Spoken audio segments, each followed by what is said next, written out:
Should you mix in mono?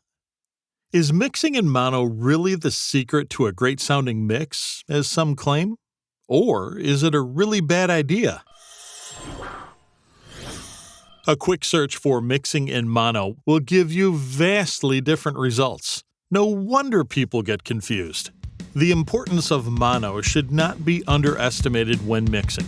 Oftentimes, when a mix sounds bad, it's related to improper use of stereo.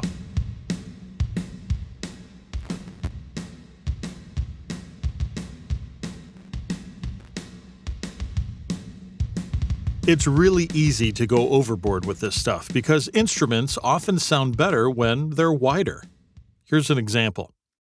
In order to make this mono, simply turn this knob all the way to the right.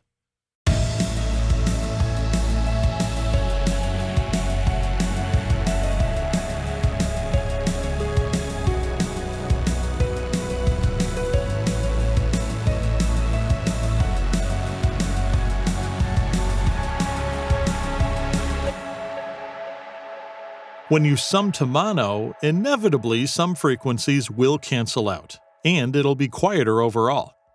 Wide-sounding pads and leads can often seem to disappear entirely. A track mixed in mono will usually sound okay in stereo too, but a track mixed in stereo won't necessarily sound good in mono. So why would you want to mix in mono? The thing is, unlike music producers, the average listener uses all kinds of crap to listen to music. Mono radios, mono Bluetooth speakers, their phone speaker, and so on. It's therefore important that your mix works on mono devices too. Mixing in mono can make it easier to detect phasing issues. Make it easier to balance all your instruments. Make it easier to make the right EQ decisions. It can also make your mix sound more centered so that it doesn't completely collapse when played in mono. That all sounds great, so what are the cons? Well, the majority of people listen to music in stereo, so that's obviously more important overall. Many genres also rely heavily on stereo, like wide-sounding supersaws and trance music.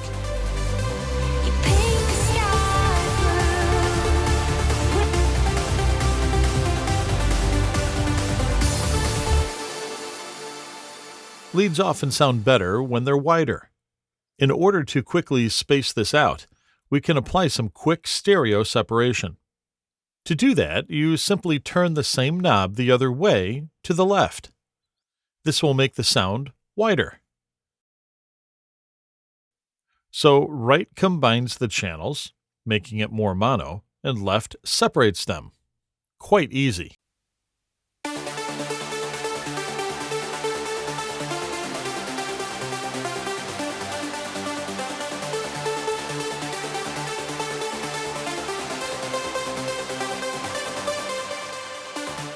Be very careful not to use too much of it. Also, keep in mind that very wide sounds often cancel out on mono systems, so I recommend constantly checking your mix in mono.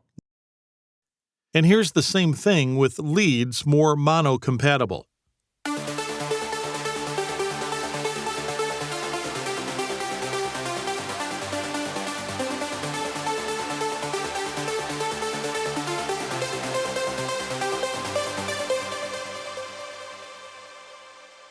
Will it work better on mono devices?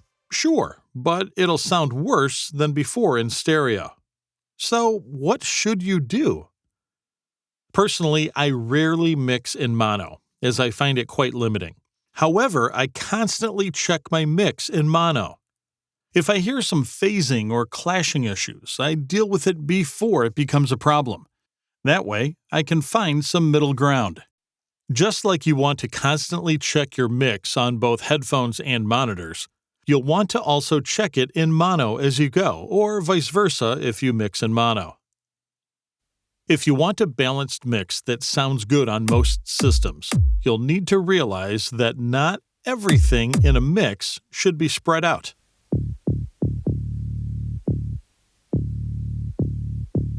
Particularly not the low end.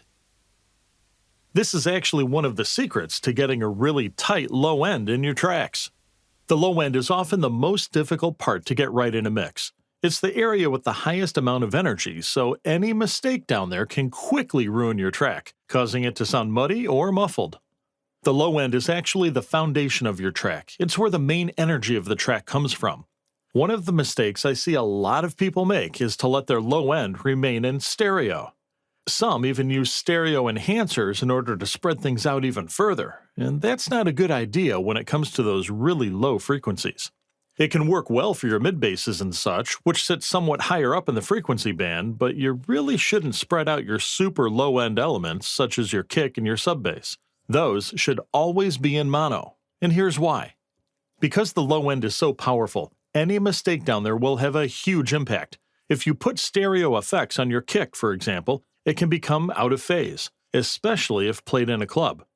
Many PA systems sum low frequencies to mono, and if your low end has a right-left channel phase mismatch, then they will tend to cancel out, causing your low end to lose energy and become weak and inconsistent.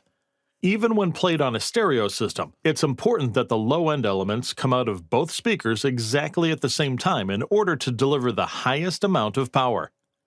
If you send your track to mastering, a seasoned mastering engineer will usually make sure the super low-end area of your mix is in mono.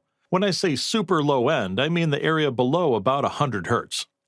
If you master your own tracks, you need to keep this in mind if you intend to put any stereo enhancers on it. If you are using a plugin such as Ozone, you can split the bands to make sure that the low-end area below 80 to 100 Hz or so is completely mono. This will give you a tighter low end, especially when played on large speakers. If you don't have Ozone, there are many free plugins available, such as the TP Bassline, which also works great. You can load this plugin on your master or use it on individual tracks to control the low end. Let me show you what I mean.